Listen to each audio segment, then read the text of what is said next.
Hey guys, in this video I'm going to show you how to delete Android TV files, videos, audio and photos. If you find this video helpful, please consider to like this video and subscribe to my channel. In saying that, let's just jump straight into the video. Alright, so the first thing what we want to do is knowing that most Android TVs don't have a built-in file explorer, so you may need to install one like File Manager by File Manager Plus, Explore or FX File Explorer from the Play Store.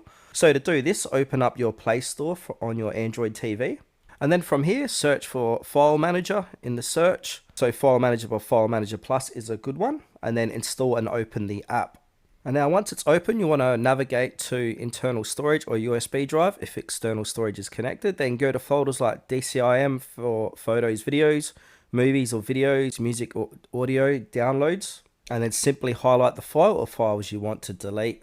Then press and hold the OK button on your remote. Then select delete and confirm.